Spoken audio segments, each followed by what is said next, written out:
caudal dominante, ¿no? Quedamos ayer hablando de, hay que definir el caudal, el caudal que circula, no en todo el río, sino en la sección o en el tramo de estudio que estamos haciendo. Dice ahí, en las relaciones geométricas anteriores no se ha especificado qué caudal debe emplearse, ¿no? El problema es que el río transporta un caudal siempre diferente. Entonces, ¿qué caudal mismo vamos a poner y vamos a poner en nuestros cálculos? Esto es lo que hay que hacer. Aquí dice, ¿qué caudal? Y la respuesta dice, debe emplearse el caudal que da lugar a la geometría hidráulica que se estudia. Entonces, en el mismo tramo, en la misma sección, debo saber primero la geometría hidráulica y debo definir el caudal. ¿Está bien? Ok, la geometría es consecuencia del caudal. Ahí está lo que dijimos ayer, ¿no? No se puede determinar el caudal mediante la geometría, sino es al revés. ¿Ok? Es al revés. Entonces, la geometría es consecuencia del caudal. Si una geometría es permanente, se debe a que ciertos caudales, por su magnitud, por su frecuencia o por una combinación de ambas cosas, se convierten en los caudales determinantes. Entonces, hay un proceso que yo debo hacer para definir o determinar el caudal que lo estoy buscando. Entonces, este proceso más o menos, para entenderlo, dice, ¿no? Mientras el agua está en el cauce, circula con cierta velocidad. Y esta circulación con cierta velocidad causa que el agua desborda levemente, ¿sí? El resultado de esto, incremento del caudal, se direcciona el agua a las llanuras adyacentes, o sea, en las zonas que están justo cerca de las orillas del río. Se deposita sedimentos en ella, ¿sí o no? Pero no cambia el flujo en el cauce principal. Luego, donde dice incremento del caudal aquí, ¿no?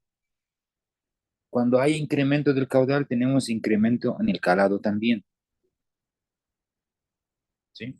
O sea, al aumentar el caudal, se aumenta el calado. La tensión del agua sobre el fondo se aumenta. ¿Por qué? Porque el fondo del río soporta más peso de agua. Cuando tengo calados pequeños, tengo poca agua y el peso de esta agua sobre el fondo es pequeño. Pero cuando tengo mucho caudal, se incrementa el calado, voy a tener casi el caudal, la sección de río está completamente llena y esto es más peso del agua sobre el fondo.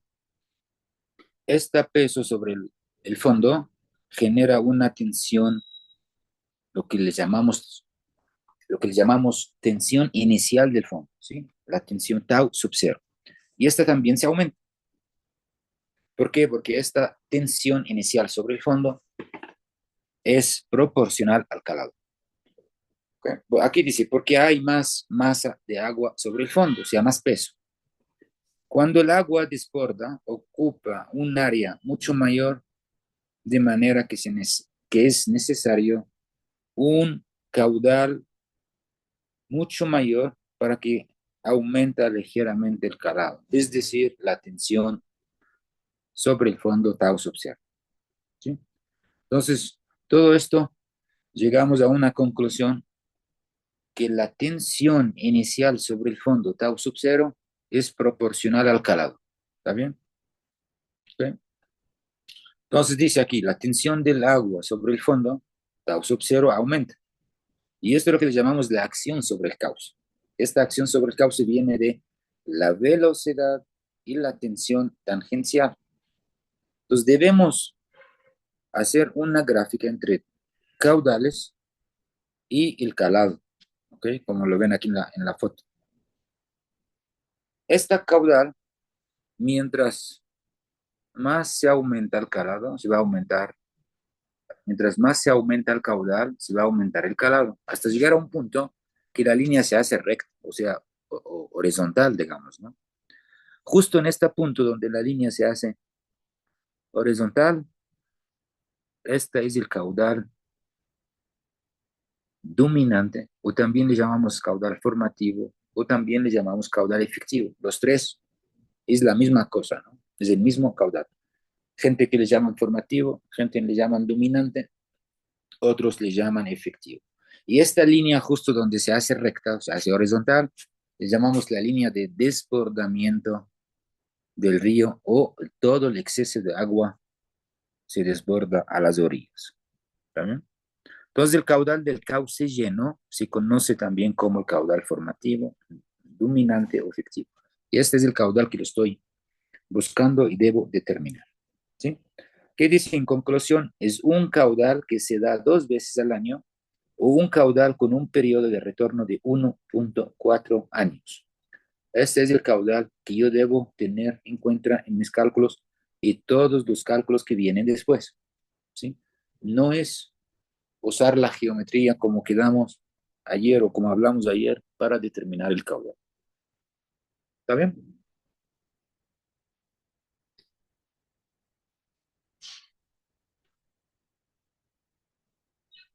¿Alguna pregunta en esto? ¿Cómo determinar el caudal dominante o no?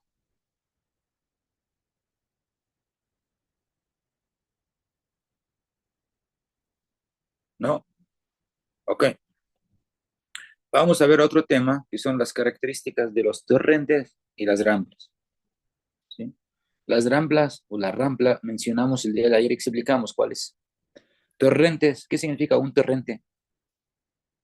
Un torrente viene de la palabra torrencial, o sea, es una como un río torrencial o un río de montaña, ¿sí? Son ríos torrenciales o ríos de montaña. ¿Qué es lo que define un torrente de un río? La morfología, la hidrología y el régimen hidráulico. Tres cosas debo saber para definir un torrente. Tiene esta forma de ahí, la morfología de un torrente. La parte de arriba le llamamos la cuenca de recepción. Luego viene la parte del medio o el tramo medio, le llamamos el canal de desagüe. Y luego viene la parte de abajo, que es aguas abajo, le llamamos el cono de deyección. ¿Sí? Si hablamos, vamos a hablar sobre cada una de estos, sobre la morfología y la hidrología y el régimen hidráulico de un torrente. Entonces, la morfología, un torrente de un río es el conjunto de tres partes, o sea, tres tramos, digamos, ¿no? El tramo aguas arriba, lo que le llamamos cuenca de recepción, donde recibe el agua de la cuenca. Aquí domina la erosión. ¿Por qué domina la erosión? Porque recoge el agua de una cuenca alta y tiene pendiente muy alta. Tenemos altas velocidades, entonces responde con erosión a las altas velocidades. El tramo medio, lo que le llamamos el canal de desagüe, domina el transporte del material sólido. ¿Por qué? Porque aquí ya pierde un poco de pendiente, no es como la de arriba. Entonces, aquí está, es el tramo del transporte de sedimentos en todo el río o en toda la torrente, ¿no? Y luego el tramo aguas abajo, justo hasta llegar a la desembocadura, esto es lo que le llamamos el cono de deyección. Y ahí domina la sedimentación. ¿Por qué? Porque ya en este tramo el río o la pendiente casi horizontal pierde por completo su pendiente, entonces el agua va con menos velocidad, entonces el río pierde capacidad de transportar sedimentos. Por eso se sedimenta estos sedimentos a las dos orillas. Por eso le llamamos, en esta parte domina la sedimentación. ¿Okay? En la parte de arriba de la cuenca de recepción encontramos los problemas ambientales como por ejemplo la pérdida de suelo. ¿Por qué la pérdida de suelo? Porque domina la erosión. Siempre hay erosión, entonces se pierde el suelo. ¿Ok? Y ahí trabajan los ingenieros ambientales, los ingenieros geólogos y los hidrólogos para definir o resolver estos problemas. ¿Ok? No nos corresponde a nosotros como civiles, digamos. Luego en el tramo de desagüe, tramo medio, ahí encontramos nuestros problemas principales como ingenieros civiles hidráulicos, como la erosión en el lecho y las orillas también. Por ejemplo, tenemos inundaciones. Problemas de este tipo tenemos que resolvernos. ¿Ok? Esos problemas se encuentran en los dos tramos del tramo medio y tramo bajo, o el tramo más aguas abajo, lo que le llamamos el cono de deyección. Esa es la morfología de un torrente o la morfología de un río de montaña. ¿Vale? Hablamos luego de la hidrología. Dice la velocidad de crecimiento del caudal y la pendiente del hidrograma que son muy elevados en los ríos torrenciales. Claro, sabemos que como por alta pendiente tenemos mucha velocidad y crecimiento o aumento del caudal también. ¿Sí? El régimen hidráulico, esto viene por la gran pendiente. Gran pendiente implica una gran capacidad de transporte de segmentos, transporte de materiales gruesos, es regular en el tiempo y localizado en el espacio. Tenemos también avenidas torrenciales. El flujo se presenta como una pared o frente de onda, mezcla de agua y sedimentos. ¿Sí? Esto es el régimen hidráulico de un torrente. Vamos a ver las ramblas entonces. Las ramblas son ríos de características muy particulares, porque es una mezcla, digamos, de dos tipos de ríos. ¿Eh? Son ríos efímeros, sus lechos están compuestos por material granular de todos los tamaños. Ahí son, entonces también son ríos efímeros. Cauces muy anchos y bastante rectos. No hay aquí curvas, ¿no? No hay curvas. Cauces inestables por la resistencia de las orillas a la erosión. El tamaño de la sección B sub Y tiene valores grandes y tienen pendientes altas, o sea, también ahí está la mezcla de ríos de montaña o ríos torrenciales. ¿Sí? Entonces es una mezcla de las características de los ríos efímeros y los ríos de montaña o los ríos torrenciales. ¿Sí? Estas son las diferencias entre ramplas y torrentes. ¿Okay?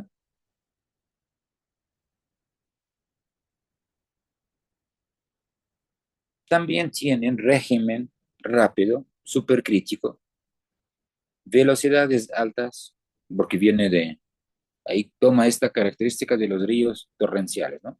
Velocidades altas y gran capacidad de transporte sólido, lechos muy permeables, quiere decir que los caudales de avenida pueden decrecer fuertemente hacia aguas abajo. Viene con un caudal de crecida, pero ya al llegar a la desembocadura o mucho más aguas abajo, ya se puede perder esta caudal grande, ¿no? El perfil longitudinal de una rampla no es cóncavo como el de un río, es más recto, pendiente recta constante. ¿Sí? Típicas de climas áridos y semiáridos porque son ríos efímeros. ¿Sí? Porque son ríos efímeros. ¿Ok? ¿Alguna pregunta sobre torrentes y ramplas?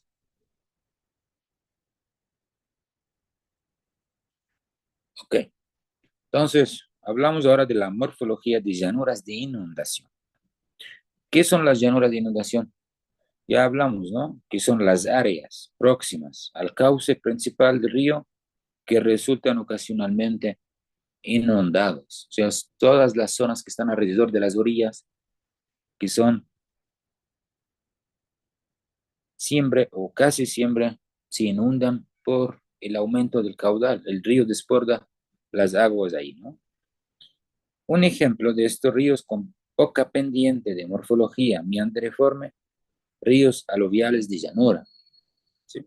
La llanura es una formación sedimentaria.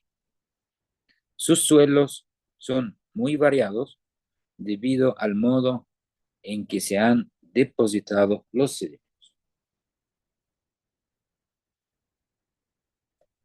Depósito de material fino, como la arcilla, en los hogares de menor velocidad, lejos del cauce principal. ¿Sí? En las zonas un poco más lejanas, ahí se deposita el material fino. En las llanuras, el proceso dominante es la sedimentación. La cota de la llanura tiende a crecer y esta clase de crecimiento se llama acreción vertical. Quiere decir, se deposita sedimentos de manera vertical, ¿no? O sea, se aumenta la cota del terreno por la sedimentación. Una avenida puede dejar un buen grosor de material fino sobre la llanura. ¿Sí? La orilla exterior puede ser excavada por el río en todo tipo de depósito con acreción vertical que le da un comportamiento cohesivo. ¿Sí? Esto es lo que pasa en la orilla exterior. ¿Sí? Si alguien tiene alguna pregunta, avisan por favor enseguida. Morfología de desembocaduras. Tenemos dos tipos de desembocaduras, ¿no? Deltas y estuarios. O sea, los dos pertenecen a la desembocadura. Dice aquí, en la desembocadura de un río, en el mar, se produce dos morfologías, la delta y estuario. Hablamos primero del delta, que mencionamos un poco ayer o anteayer, no me acuerdo. Dice, el delta es formación sedimentaria activa. Los marinos le llaman mar adentro, ¿sí? Mar adentro. Puede crecer a ritmos muy elevados, como 100 metros al año. 100 metros es mucho, ¿eh? Pero es al año. Puede crecer el depósito de sedimentos en el delta o en esta zona hasta 100 metros al año. Se deposita mucho sedimento en las crecidas. Cauce meandriforme extraordinariamente dinámico por la resistencia de los terrenos aluviales a la erosión. ¿Sí? Esas son las características de un delta. En los deltas, los ríos se bifurcan en distintos brazos y forman sistemas de cauces múltiples, muy complejos e inestables. ¿Sí? Esta es el delta. El estuario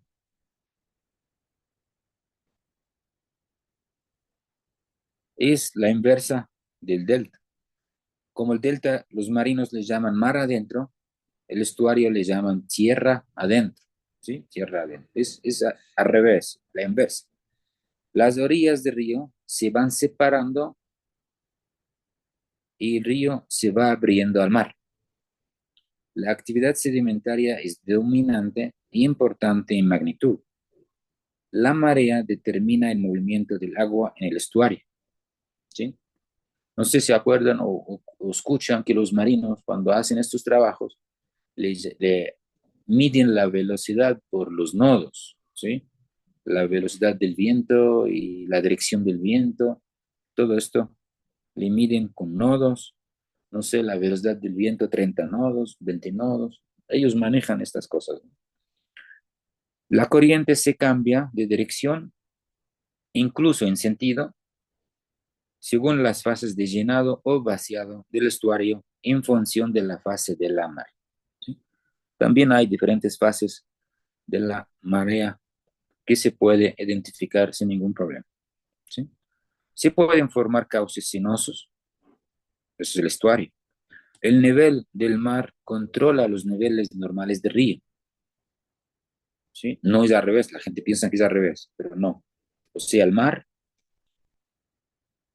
trabaja como una condición de contorno para el río. ¿Sí? Esto es lo que controla el flujo en el río.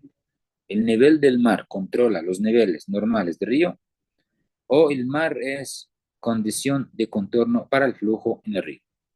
¿Sí? A través de la superficie de separación entre agua salada y dulce, todos sabemos que el mar tiene agua salada y el río tiene agua dulce. La mezcla de agua dulce y agua salada se produce algo que le llamamos la difusión de la salinidad.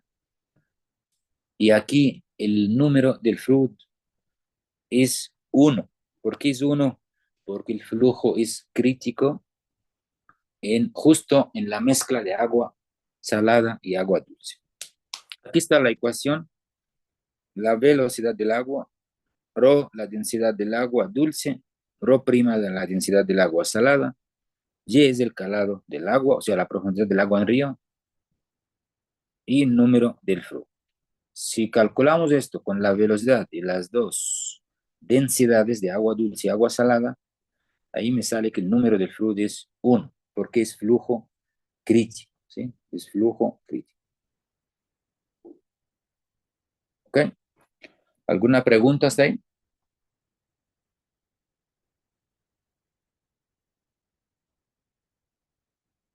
Vamos a hablar sobre el equilibrio del fondo. Y este es un tema sumamente importante, ¿sí? El equilibrio del fondo.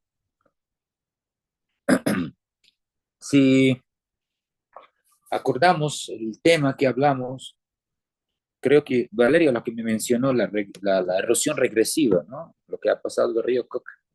Sí, Sí, ¿no? Entonces, estaban hablando mucho de este problema, por si acaso. Hicieron muchos foros y muchas reuniones, incluso un debate en el Colegio de Ingenieros Civiles de Pichincha para tratar este tema cuando estaba allá recién. Ya lleva 2 años, 2 años y medio, 3 años ahora.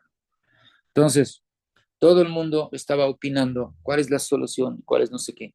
Hasta tomaron la decisión, como les comenté, haciendo unas pantallas en el fondo para tratar de frenar la erosión regresiva para que no llegue a la presa de la Coca-Cola Sinclair, ¿no? Pero bueno, aquí vamos a aprender qué significa el equilibrio del fondo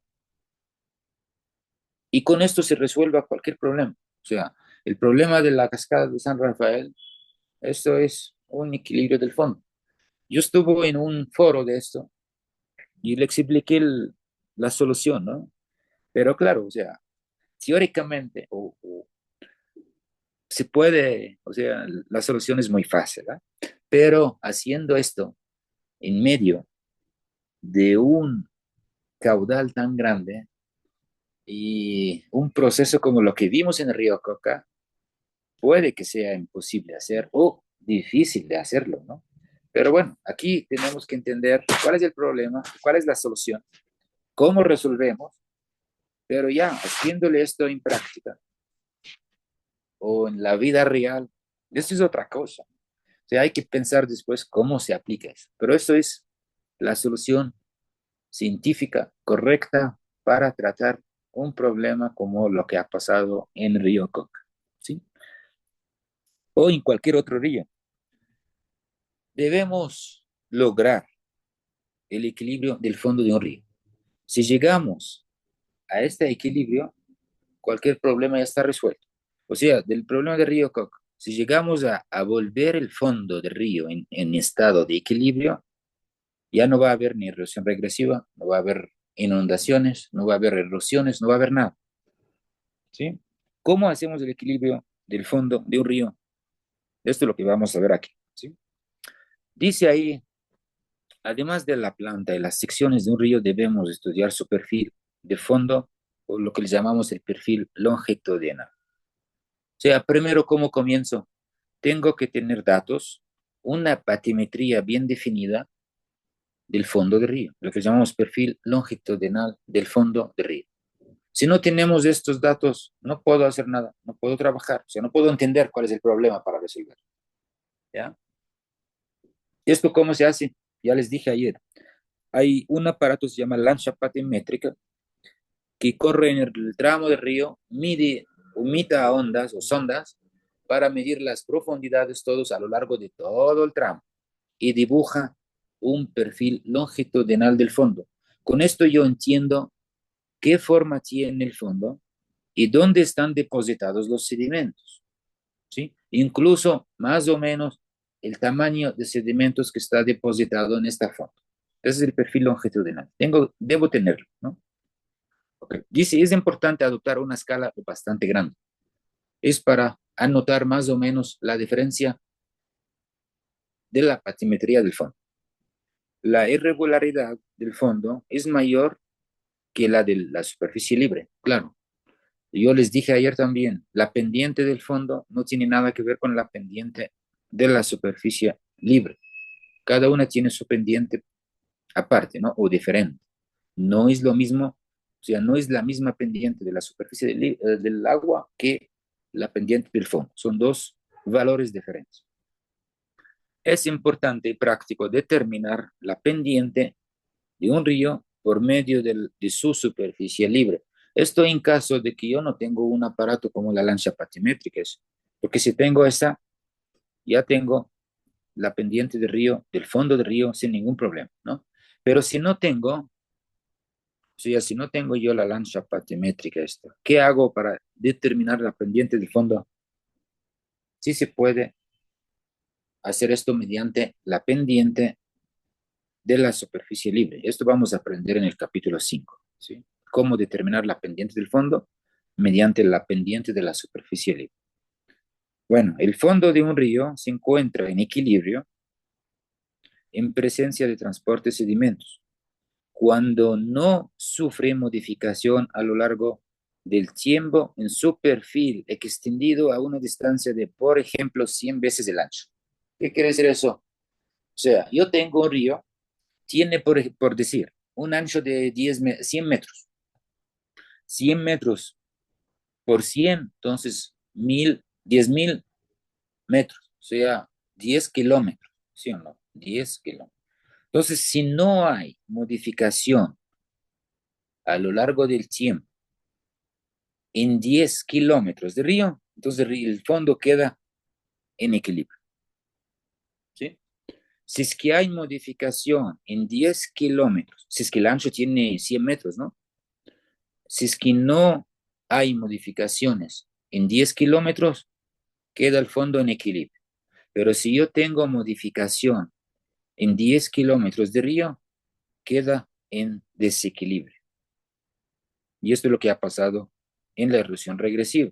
Porque ¿dónde causó el problema? En la cascada de San Rafael. Y esto el río tiene más de 100 metros, creo, de ancho, y está a menos de 7, 8 kilómetros, está la presa de la Coca-Cola Sinclair. Entonces, por eso quedó el fondo en estado de desequilibrio, ¿sí? ¿Por qué? Por la presencia mismo de la presa.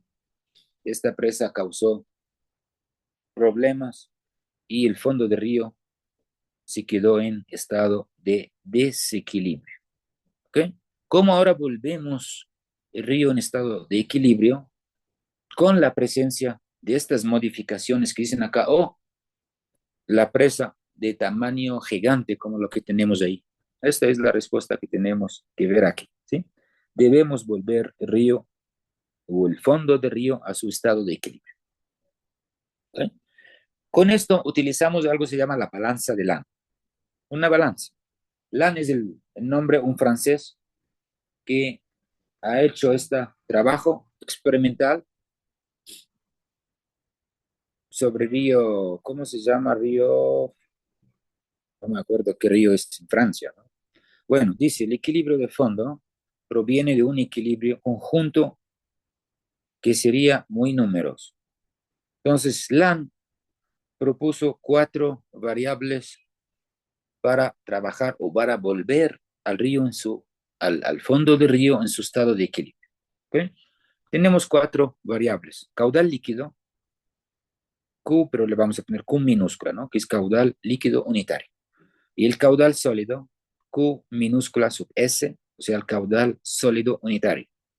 Y la pendiente del fondo, I, es la pendiente del fondo, no de la superficie libre, ¿no? Es la pendiente del fondo. Y el tamaño del sedimento o el diámetro del grano de sedimento, D. Entonces tenemos cuatro variables aquí y le ponen en una balanza, ¿sí? Dos variables a la izquierda, como que está pesando algo usted, ¿no? Dos variables a la derecha y dos variables a la izquierda. ¿Qué hace cuando ponemos 2 kilos a un lado y 1 kilo al otro lado?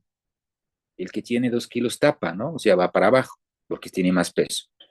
¿Qué hacemos para que esta balanza quede igual? tenemos que poner 1 kilo al otro lado, ¿sí o no? Ahí quedan 2 y 2. O no poner, sino quitar 1 kilo de lo que tenían 2, queda 1 y 1, queda la balanza igual, ¿sí o no? Esto lo mismo que vamos a hacer acá. Entonces, esta balanza, como ven aquí, ponen al lado izquierdo dos parámetros. ¿Cuáles son? El tamaño de las partículas D y el caudal sólido, porque el caudal sólido es del caudal del sedimento. Entonces, los dos son relacionados. El caudal del sedimento que está llevando el sedimento y su tamaño o el diámetro de las partículas del sedimento.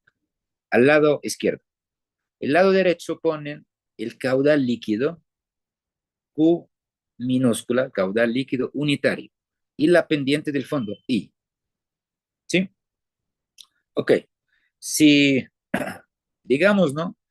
Si es que el lado izquierdo pesa más que el lado derecho, entonces, ¿qué tenemos en este caso? Tenemos la suma del tamaño D y el caudal sólido QS va a ser mayor que el caudal líquido unitario más la pendiente, ¿sí o no? Si esto pasa, entonces tenemos el fondo en estado de desequilibrio, pero desequilibrio ¿qué? De erosión. ¿Por qué de erosión? Porque cuando el lado izquierdo es mayor que el lado derecho. Y erosión quiere decir descenso en el fondo.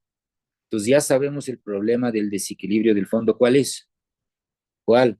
Tenemos erosión en el fondo. Y eso es lo que pasó en la cascada de San Rafael. Tenemos problemas de este tipo.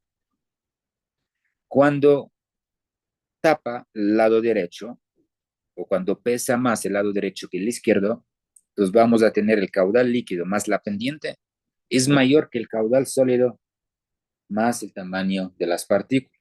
En este caso tenemos desequilibrio de acreción, les llamamos, ¿no? Y esto es ascenso del fondo. O sea, el fondo tenemos un problema de desequilibrio de acreción y ascenso en el fondo. O sea, el fondo tiene más sedimentos a lo que debe tener, ¿ya? Pero el otro caso, el de la izquierda, tenemos el fondo con erosión a lo que se debe tener. Esos son los dos problemas de desequilibrio del fondo. Entonces, si ustedes crean, cuando tengo el primer problema de desequilibrio de erosión, ¿ya? Quiere decir que el lado izquierdo es mayor que el lado derecho. ¿Cómo resuelvo yo este problema? Debo tener la balanza igual, por igual, ¿sí o no? Pero para tener la balanza igual, yo tengo el lado izquierdo es mayor o pesa más que el lado derecho. ¿Qué opinan ustedes? ¿Cómo resuelvo eso? A ver,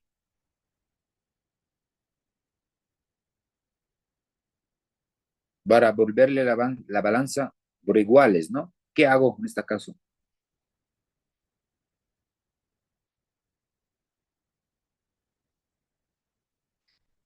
Mm,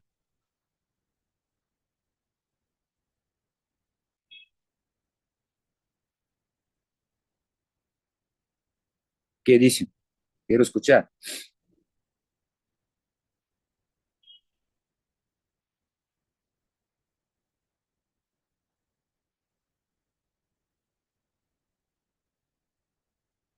Si hay más sedimentos, podríamos dragar, probablemente. Pero usted dice dragar, ¿no?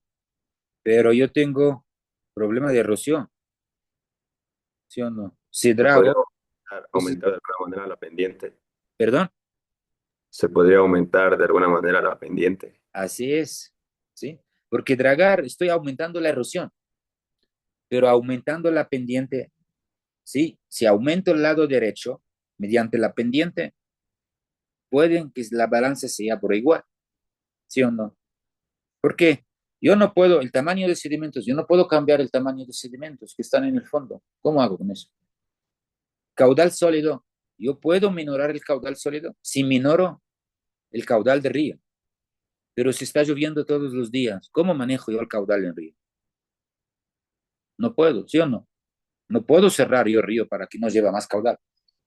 Al otro lado derecho, el caudal líquido. yo tampoco puedo hacer nada. Pero entonces la solución es en la pendiente, como usted dijo. Entonces, si yo aumento la pendiente, la balanza queda por igual. Ahora, vamos al otro lado cuando tenemos problema de desequilibrio de acreción. O sea, el lado derecho va a ser mayor que el lado izquierdo. Entonces, ¿cómo vuelvo la balanza por igual? A ver, ¿cuál es la solución en este caso?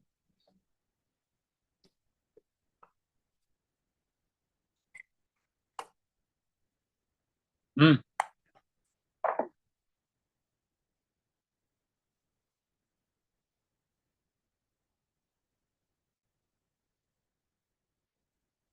¿Qué opina?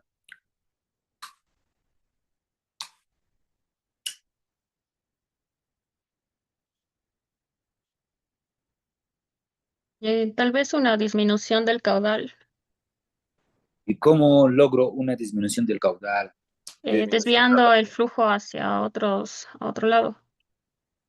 Ya, pero estoy causando inundación en la zona. Si desvío tanto caudal, puede que Le esté. disminuyo la pendiente, tal vez. Ujú. Ahí está. Entonces, ¿qué hago? Hago disminución de la pendiente, ¿sí o no? Entonces, eso sí, puedo hacerlo, ¿sí o no? Pero caudales yo no puedo manejar mucho el caudal. Entonces, toda la solución del desequilibrio está el secreto en la pendiente del fondo del río. En el primer caso el desequilibrio de erosión, ustedes han dicho aumentando el caudal, la pendiente, ¿no? Sí, está bien, aumentando la pendiente. ¿Qué significa aumentando la pendiente? Si yo tengo la pendiente del fondo está por ahí, más o menos, ¿no? Y aquí está arriba. Entonces, aumento la pendiente. ¿Qué quiere decir?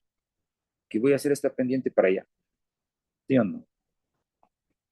Si aumento la pendiente, la balanza puede igualarse. Y eso debo saber cuánto más o menos aumento la pendiente. Pero en el otro caso, tengo que disminuir la pendiente. O sea, esta pendiente tiene que ser por aquí. Más o menos, ¿no? O sea, disminuir la pendiente de esta forma. Ahí se vuelve la balanza por igual. ¿Ok? Entonces el problema está ahí. Sabiendo cuál es el problema, tengo que definir primero cuál de los dos problemas hay, qué tipo de desequilibrio hay, y el secreto está en la pendiente. En el primer caso, aumento la pendiente. En el segundo caso, disminuir la pendiente. ¿Sí o no? Pero ¿cómo se hace esto en el río? Esto es lo que le digo, que es tal vez difícil por las condiciones que hay. En un río que, digamos, manejable de poca caudal, se puede, como usted dice, cortar el río, ¿sí? Desviar el agua, pero en el mismo río, pero con otro canal, digamos, vaciar el río por completo y haciendo este trabajo de la pendiente, ¿sí? Y luego vuelvo al río y abro y le dejo, ahí está resuelto el problema. Pero si ustedes ven las imágenes de los videos de lo que ha pasado en el río Coca, en la cascada de San Rafael, esto es imposible hacer este trabajo, ¿no? Terriblemente peligroso y difícil. Pero esa es la solución, no hay otra. Cualquier otra cosa que hacen no va a volver el río en su estado de equilibrio y están trabajando de gana, perdiendo dinero, tiempo, esfuerzo y todo. ¿Ok? Entonces aquí, en resumen, hay que determinar qué variable cambia y en qué sentido, aumento o disminución, para deducir si hay erosión o acreción. Esto es lo que tengo que saber. Entonces, los dos tipos de desequilibrio, desequilibrio de erosión, entonces disminuir la pendiente si se mantiene un punto fijo en el fondo de aguas abajo. Ahí está la solución, disminuir la pendiente. El desequilibrio de acreción, tenemos que aumentar la pendiente con la misma condición aguas abajo, ¿sí? Muchos sólidos y poca agua se equilibran formando una gran pendiente y viceversa. Ahí está la solución en dos palabras, ¿no? No, no hay nada más. Ni poniendo pantallas, ni haciendo no sé qué, ni nada de eso. Si se logra hacer lo que dice en esta pantalla, entonces estamos bien, ya está resuelto el problema. ¿Sí? El equilibrio depende también del tamaño del material. Los mismos caudales líquidos y sólidos, pero con partículas más gruesas, se equilibran con una pendiente mayor y viceversa. ¿Ok? Esta que dice M1 y M2, bueno, M1, el que representa la potencia de la corriente, y calculamos así, la potencia que es W, ¿no? Que es igual a gamma por el caudal por H. ¿Sí? Gamma es el peso específico del agua, que es 1 tonelada por metro cúbico. El caudal que está circulando, H, que es la energía total en el río, por unidad de peso, digamos, ¿no? De longitud y de anchura. Si aquí en la balanza, si dividimos I para D, o sea, I la pendiente del fondo, para el tamaño de las partículas, ¿sí? I sobre D. Esto representa un indicador de la sensibilidad del río. Cuando I sobre D es muy grande, entonces el río muy sensible quiere decir potencialmente inestable, ¿sí? Pero cuando dividimos la pendiente del fondo sobre el tamaño de las partículas, y este tamaño de las partículas aquí dividimos por el D50, o sea, que es el diámetro medio de todas las partículas.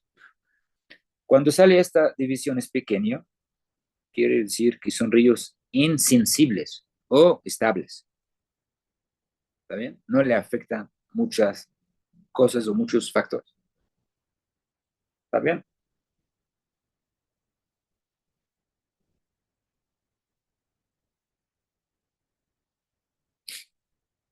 ¿Alguna pregunta hasta aquí?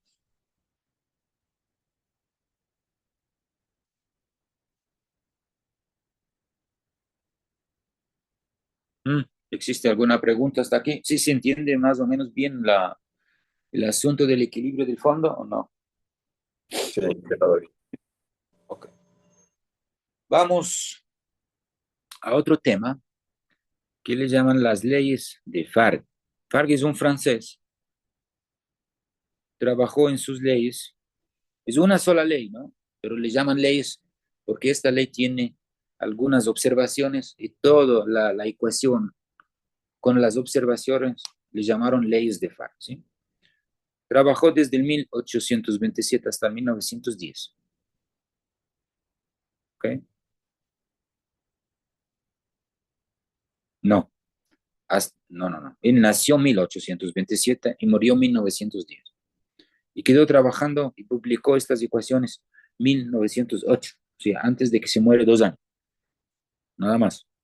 Presentó los resultados de sus estudios sobre el río Garona, ese río que estuvo recordando, río Garona en Francia. Sus conclusiones empíricas son conocidas como las leyes de Farc. ¿Qué dice estas leyes? Son una aproximación detallada de la morfología de un meandro. Entonces, las leyes de Farc aplican sobre los meandros, sobre las curvas. ¿Sí? Hizo sus trabajos sobre las curvas. Existe una relación entre la curvatura en planta del cauce y la pendiente local del fondo del río. O sea, lo que es la relación entre el grado de libertad horizontal con el grado de libertad vertical. Las leyes de Farc desarrollaron las características geométricas de los meandros, ¿sí? De los meandros. Entonces, considerando como eje del cauce S, coordenada, el punto medio del seguimiento, bueno, estas cosas no vamos a entender si no vemos esta primero, ¿no? ¿Okay? ¿Qué dice aquí? Aquí está, es una curva, ¿está bien?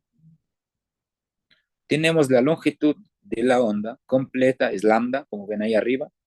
Tenemos dos coordenadas X y Y, y la línea del cauce principal, que dice eje ahí, comienza con la sinuosidad S igual a 0. Esto es lo que hablamos más o menos ayer, ¿no? Esto dividimos en 4 partes esta onda. En el inicio S igual a 0, Y luego S igual a L sobre 4. ¿Sí? ¿Por qué L? ¿Cuál es L? L es la longitud del cauce principal.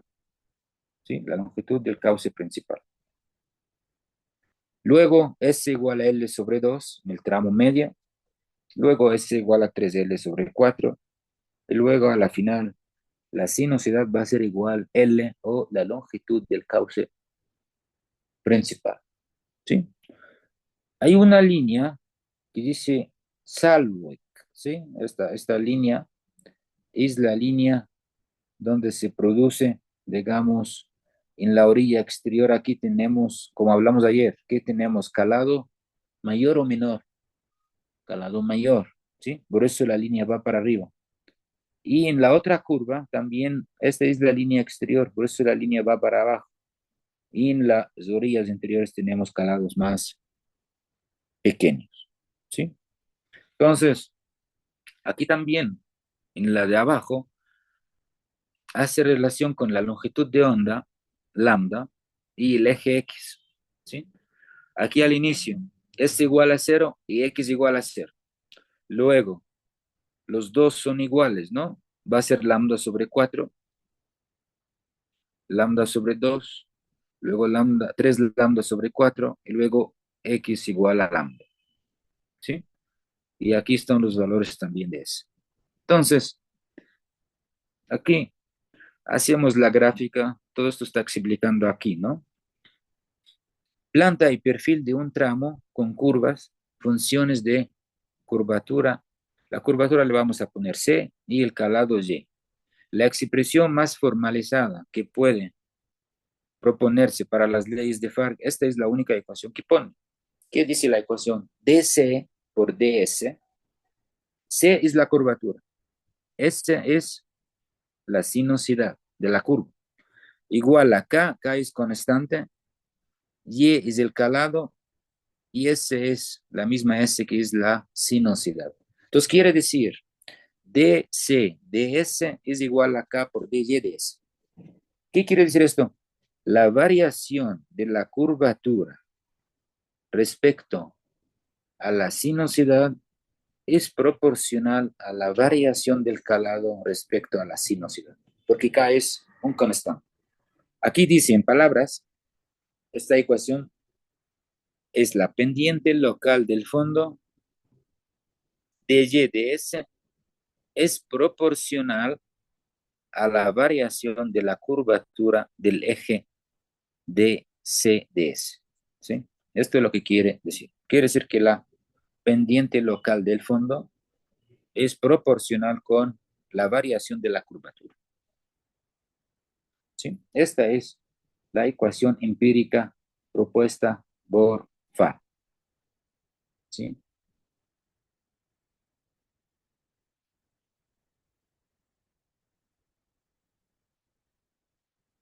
Esta expresión resume varias observaciones, lo que le llaman leyes empíricas de Fa. ¿Sí? Tenemos uno, dos y tres observaciones. ¿Okay? Estas tres observaciones, con la ecuación o con la relación empírica que vimos, estas son lo que le llaman leyes de Fa. Entonces, la primera observación que dice, el pozo en la parte cóncava de una curva es más profundo cuanto mayor es la curvatura máxima de la curva. ¿Sí? O sea, cuando tenemos una curvatura máxima de una curva, entonces el pozo es más profundo. Esto es lo que quiere decir. ¿Sí? Dos, un cambio brusco de curvatura ocasiona un cambio brusco de profundidad. O sea, un cambio de curvatura gradual da un perfil de fondo continuo. Pero cuando tengo esta curvatura, tiene un cambio brusco, voy a tener los mismos cambios bruscos en la profundidad del agua. Tres, todas estas cosas aplican sobre meandros nada más, ¿no? Sobre curva. La observación número 3 dice, a igualdad de longitud S, la profundidad media en un tramo es mayor a mayor ángulo entre las tangentes a la entrada y salida del tramo. Es decir, a mayor curvatura media en el tramo. Estos ángulos que está hablando de los ángulos que estaban aquí, ¿sí? No sé si fijan estos ángulos que hablamos ayer también y dibujamos, ¿eh? ¿Sí? Ok. Estas son las tres observaciones de Farc que definen o que dicen que, o le llaman las leyes de Farc. ¿Sí? ¿Alguna pregunta hasta aquí? Vamos a hablar sobre la corriente del río, ¿sí? La corriente del río. Este señor de acá demostró en el río Dnieper, creo, ¿no? Así se pronuncia, que la dirección de la velocidad del agua en un río no es paralela a los contornos, o sea, a las orillas. Todos nosotros nos imaginamos esto, ¿no? Que la dirección de la velocidad es paralela a las orillas, pero la verdad no es así, ¿no? Se presentan desviaciones.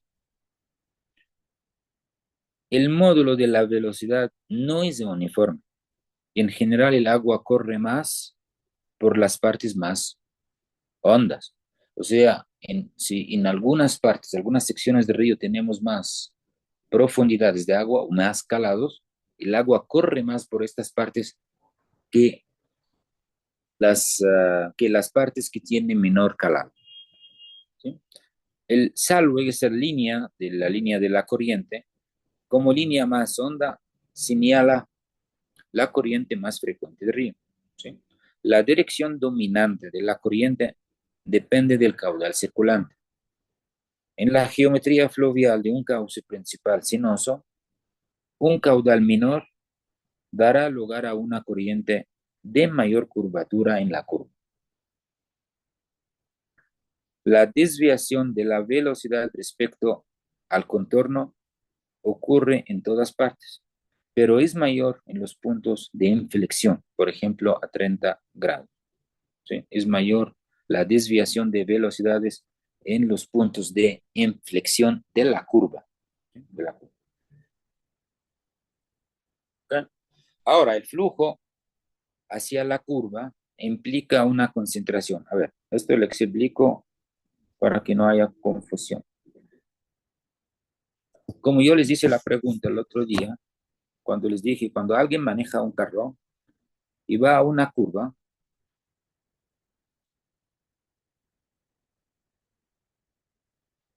aquí está la dirección, ¿sí?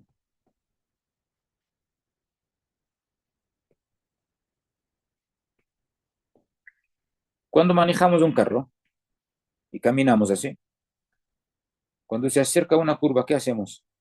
Frenamos, ¿no? ¿Por qué? Porque voy a girar, no una curva. Si voy con la misma velocidad, el carro puede, ¿cómo es? Dar la vuelta, ¿no? O sea, se accidenta. Entonces, el agua lo mismo. Bueno, antes del agua. ¿Y cuando salgo de la curva, qué hago? Cuando ya estoy saliendo acá de una curva, aumento otra vez la velocidad rápida, ¿no? O sea, aquí hay freno y aquí hay aumento de velocidad. El agua lo mismo, viene el agua y justo aquí, antes de la curva, frena su velocidad, o sea, hay disminución de la velocidad. Cuando hay freno aquí del agua por la curva, ¿qué pasa en esta zona? Hay aumento de agua, ¿sí o no? Se acumula el agua. Y cuando se acumula el agua, entonces tengo profundidades más grandes, ¿sí o no? Cuando tengo velocidades más grandes, perdón, profundidades más grandes, entonces, ¿qué va a pasar aquí? Lo que hablamos hace un poco. Profundidades más grandes, tengo una tensión en el fondo, porque tengo más peso del agua sobre el fondo, mayor, ¿sí o no? Porque esto es proporcional a los calados. Entonces, más agua, más concentración de agua, más calado, me da más tensión inicial en el fondo. O sea, el resultado de esto va a ser erosión, ¿sí o no? Erosión.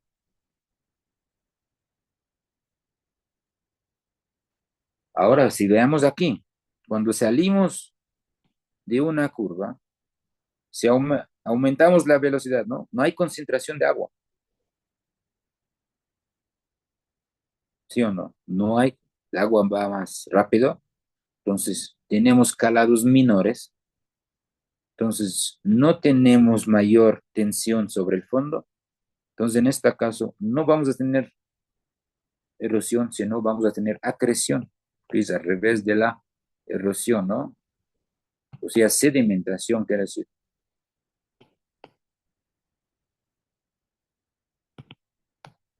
¿sí? Y esto lo que vamos a llamar estrechamiento y encauzamiento, ¿sí?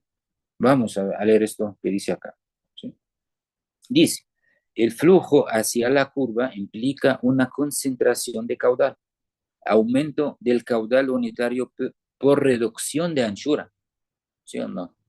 Por ello, una erosión del fondo.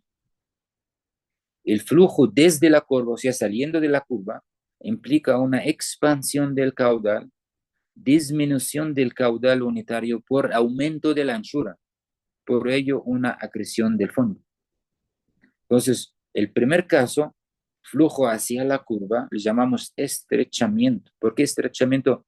Por reducción de la anchura del cauce. O sea, aquí, en una curva como esta, fijamos siempre que tenemos aquí, está ancho, es menor que este ancho.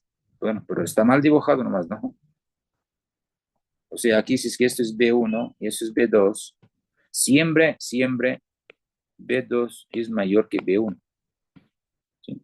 El ancho de una sección antes de la curva, por la concentración de caudal, es menor que el ancho después de la curva por encauzamiento del caudal.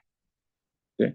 Entonces, por eso, en el primer caso, que es el flujo hacia la curva, le llamamos estrechamiento, que es convergencia de la corriente.